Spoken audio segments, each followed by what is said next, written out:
Hey guys, welcome back for another video.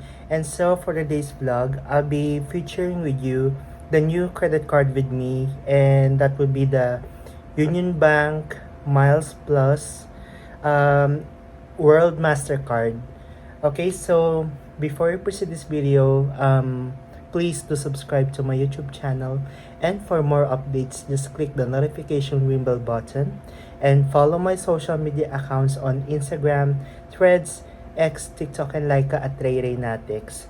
And I just wanted to add this if I'm sorry if there will be background noises, so please bear with me na lang. And also, I wanted to add this na kung ayaw nyo yung mga ganitong content na ginagawa ko, then definitely just exit this video and humanap na lang kayo ng ibang content creator na similar sa sa content ko ngayon. So, kasi di ba nga lately nakaka-receive ako ng bash or negative comments diyan. So, if some of you na gusto pa rin mambabash diyan sa akin, uhunahan ko na kayo. You're just wasting your time.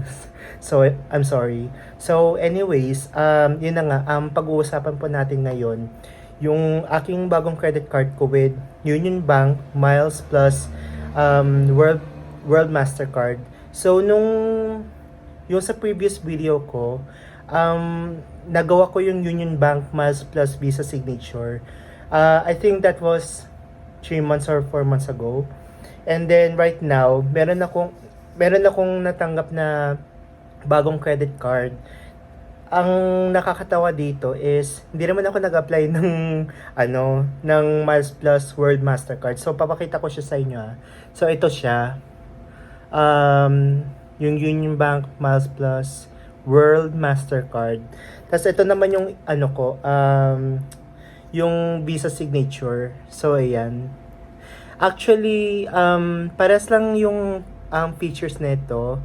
Ang pinakaiba lang kasi yung yung sa payment network nito, which is meron akong Visa Signature, and then ito naman yung World Mastercard. So ayun.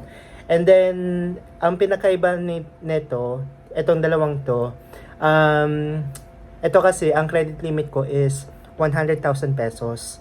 Dito naman 140,000 pesos. So basically, naging tied na siya ng credit limit ko with East West JCB Gold Card. So ayun. But I'm so happy naman din na matataas yung mga credit limit na natatanggap ko lately.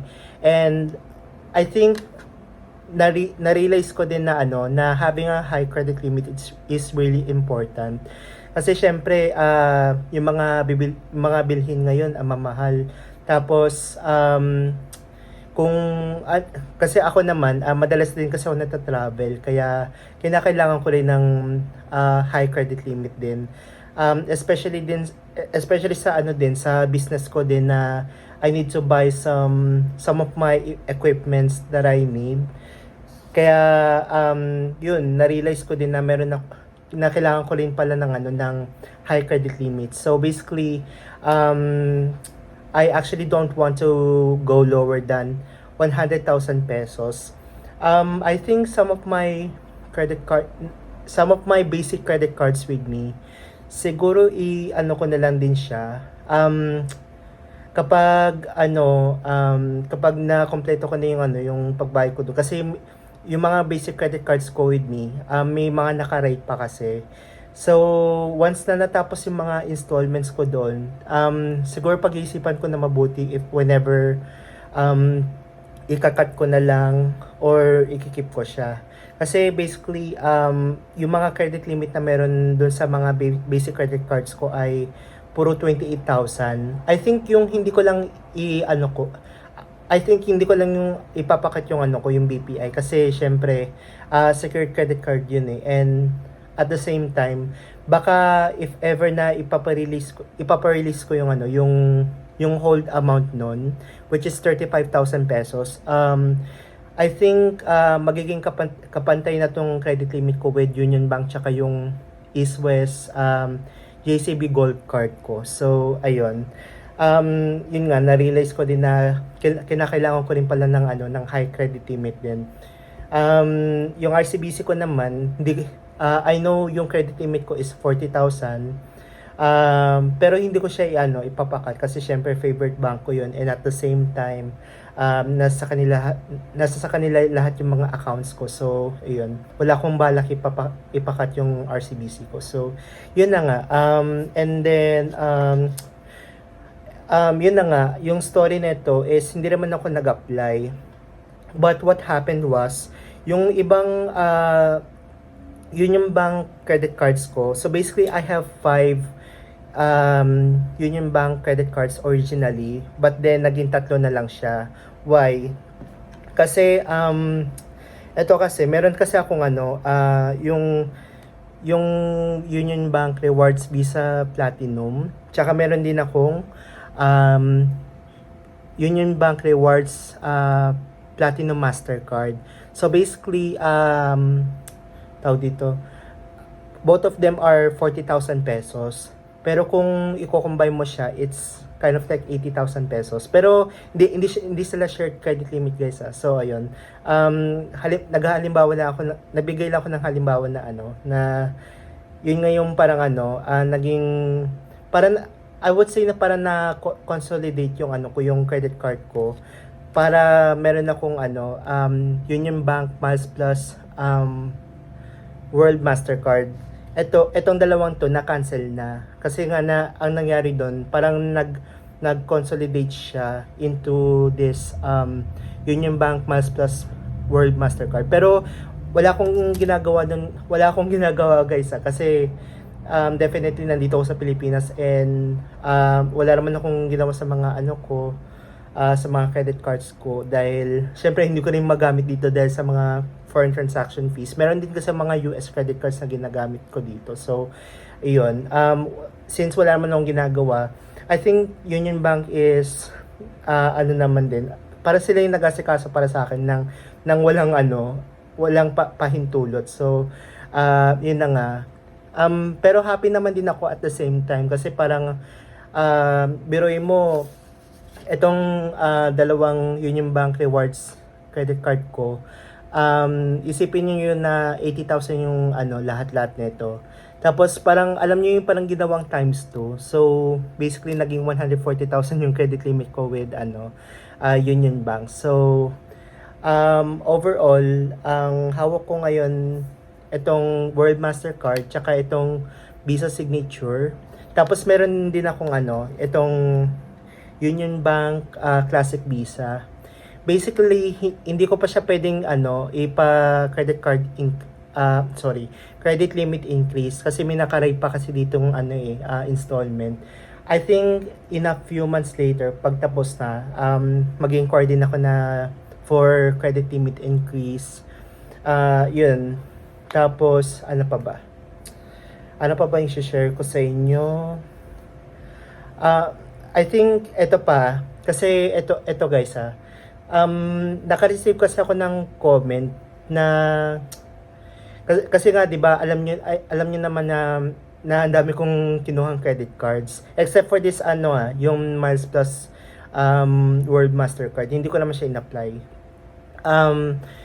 'Di ba, the rest of my videos na meron ako, yun yung mga credit cards na meron ako. And then ang nangyari nun, parang may isang viewer na ginaya niya ako. So basically, yun nga, since madami din siyang credit card, and then what happened was, parang hindi na niya kayang bayaran because ginamit yung credit card niya. Ang naging resulta nun, hindi na niya kayang bayaran. Tapos parang ako pa yung sinisi kung bakit parang pahamak daw yung ganitong credit cards niya, yung mga ganyan. Basically, ganito yun guys kasi the reason why I get all of these credit cards with me, it's because may mga purpose yan. Take note, may mga purpose yan. Merong purpose for travel, for my business, for my emergency, tapos ano pa ba? for home improvement, yung mga ganun. May mga purpose akong ginagamit. So, hindi naman din ako basta-basta kumukuha ng credit card. Please take note of that. As what I said earlier na yung mga basic credit cards ko, I think ipapakat ko na rin kapag natapos na yung mga installment ko doon. So, yun. Kung kayo guys, kung nagbabala kayo kumuha ng credit card, ask yourself first kung para saan nyo ba siyang gagamitin.